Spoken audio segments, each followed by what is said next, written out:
Assalamualaikum warahmatullahi wabarakatuh. Salam sejahtera. Bagaimana kondisi anak-anakku semuanya?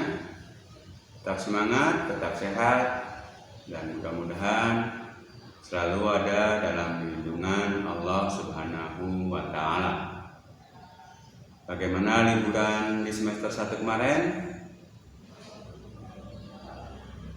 Sehat semuanya? Baiklah anak-anakku semuanya, sebelum kita mulai belajar, marilah kita berdoa terlebih dahulu sesuai agama dan kepercayaan masing-masing. Berdoa dimulai. Berdoa selesai, kemudian silakan buat anak-anakku semuanya isi absensi yang sudah disediakan melalui WhatsApp ataupun Google Classroom-nya. Anak-anakku semuanya, di semester 2 ini kita akan membahas tentang kerajinan berbasis media campuran, di mana di kelas 7 kita sudah pernah belajar tentang kerajinan dari limbah lunak, baik itu organik ataupun anorganik. Kemudian di kelas 8 kita pernah belajar tentang kerajinan bahan kerasnya yang bersifat organik ataupun anorganik. Di semester 2 kelas 9 ini kita akan membahas tentang kerajinan berbasis media campuran. Nah, dalam pembelajaran kerajinan berbasis media campuran ini kita akan membahas 5 subtema bahasan. Yang pertama, kita akan membahas tentang apa prinsip daripada kerajinan berbasis media campuran. Kemudian yang kedua, karakteristik apa sajakah yang terdapat dalam kerajinan bahan campuran tersebut. Kemudian yang ketiga, contoh daripada produk kerajinan berbasis media campuran. Yang keempat, pokok bahasan yang akan kita pelajari adalah tentang kemasan apa yang bisa kita gunakan untuk kerajinan media campuran tersebut.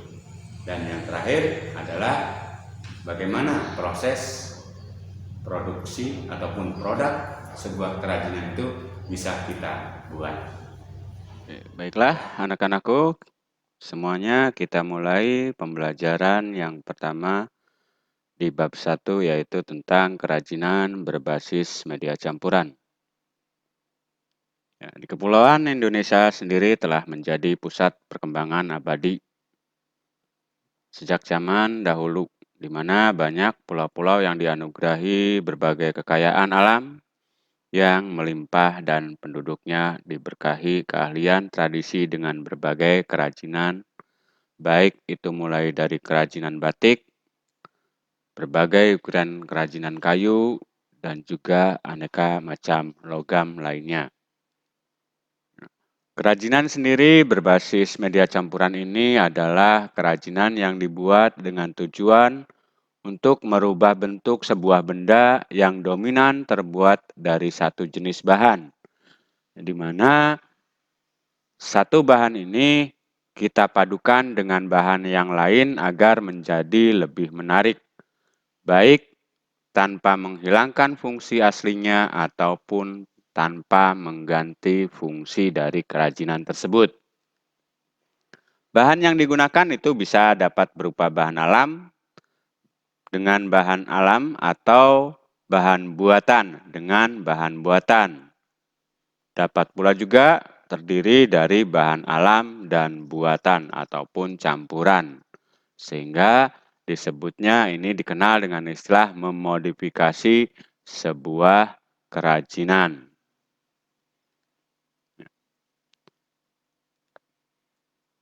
Pada prinsipnya bahwa kerajinan yang dibuat dengan media campuran ini dapat memperindah penampilan bentuk, warna, tekstur, dan volume dari sebuah kerajinan tersebut.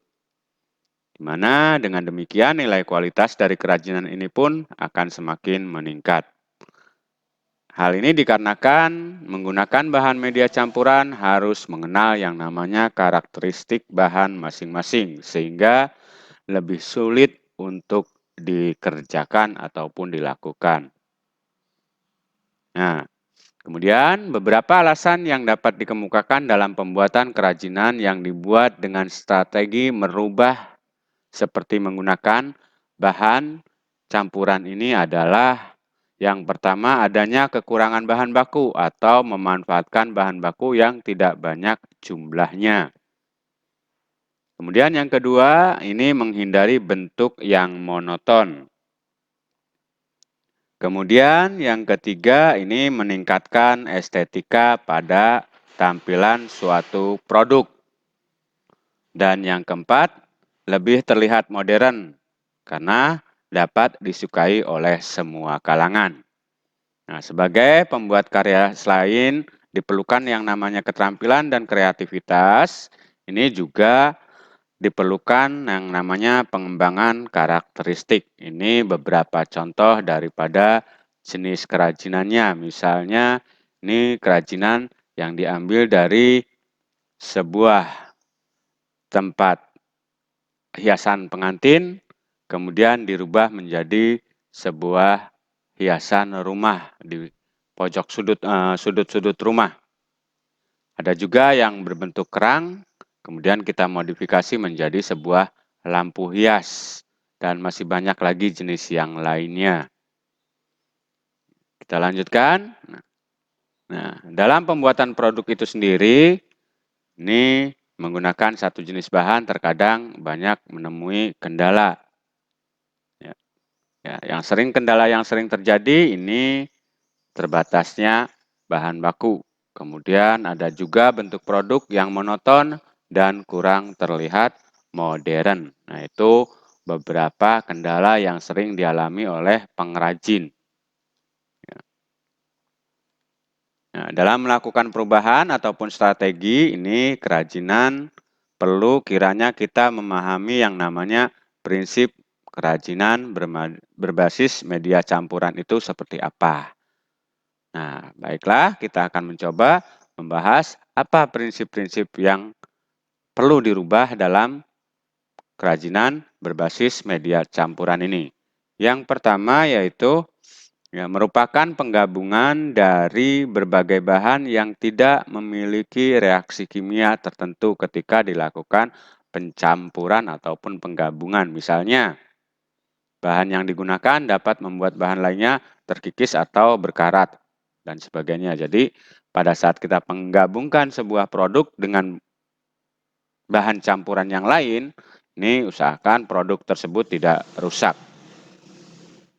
Kemudian yang kedua, bahan yang digunakan ini terdiri dari berbagai jenis. Jadi tidak hanya satu jenis saja, melainkan bisa dua ataupun lebih perpaduan ataupun percampurannya. Dan yang ketiga, bahan dapat terdiri dari bahan homogen ataupun bahan heterogen. Misalnya, ya, bahan alam dengan bahan alam atau bahan buatan dengan bahan buatan. Ada pula juga dari bahan alam dan bahan buatan. Jadi tidak mesti harus sama. Ya, berbeda juga tidak masalah. Yang penting tadi kuncinya asalkan tidak merusak produk yang sudah jadi akan kita modifikasi. Kemudian yang keempat, ini masing-masing bahan harus memiliki karakteristik sendiri yang saling mendukung terwujudnya keindahan ataupun estetika. Kemudian yang terakhir adalah penggabungan bahan yang dilakukan itu harus menyatu dengan bahan yang lainnya sehingga terjadi keharmonisan dan kesatuan suatu bahan yang kita campur tersebut. Rancangan yang dibuat juga harus mempertimbangkan bentuk yang seperti apa yang diinginkan pada produk kerajinan yang akan kita buat. Berikut beberapa petunjuk sebelum kita melakukan perancangan produk agar tercipta suatu bentuk kerajinan yang unik dan artistik. Yang pertama yaitu bisa menyederhanakan bentuk dengan mengurangi atau menambah bentuk produk kerajinan yang unik. Dalam artian di sini dikenal dengan istilah stilasi. Ya, di mana menyederhanakan bentuk tersebut dapat dilakukan dengan cara mengurangi atau menambah bentuk. Kemudian juga prinsip yang harus dilakukan dalam tahapan perancangan adalah sebagai berikut. Apa saja? Yang pertama harus memiliki pesan eksplisit. Ya, apakah produk tersebut fungsional ataukah sebagai produk hias. Jadi harus memiliki pesan. Produk yang kita buat tersebut memiliki nilai fungsi atau produk nilai hias. Kemudian yang kedua, pesan yang bersifat implisit harus juga kita perhatikan. Apakah produk kerajinan tersebut membawa pesan informatif atau pesan prestige? Ya, tuh. Kemudian yang ketiga, bahan yang tersedia sejak awal dapat menjadi modal perancangan produk kerajinan. Namun, dapat pula bahan yang dibutuhkan disiapkan setelah perancangan. Jadi, merancang tersebut juga baru kita ambil produknya. Atau boleh kita balik, misalnya produknya kita siapkan, baru kita membuat perancangannya. Yang keempat, produk kerajinan sebagai materi asal untuk dilakukan penyederhanaan bentuk harus disiapkan. Apakah bentuknya gambar ataupun bentuknya secara langsung. Jadi harus dipola dulu atau tidak. Ini tergantung dari jenis bahannya. Kemudian yang kelima, kita juga harus memperhatikan yang namanya penghematan bahan agar produksi dapat dilakukan sebanyak mungkin dengan berbagai bentuk rancangan. Nah, namun, jika kita memiliki kesulitan ide atau gagasan yang banyak orang lakukan, itu adalah dengan cara menyederhanakan bentuknya dengan cara mengurangi atau menambah bentuk dari produk asal agar terlihat lebih menarik perhatian pembeli. Petunjuk yang kedua, sebelum melakukan perancangan produk, yaitu merubah bentuk produk kerajinan berbasis media campuran atau dikenal dengan istilah deformasi.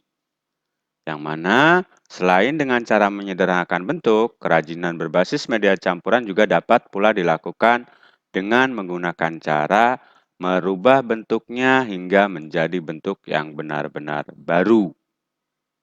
Ini petunjuk yang kedua, bisa kita rubah langsung semuanya menjadi sebuah produk baru.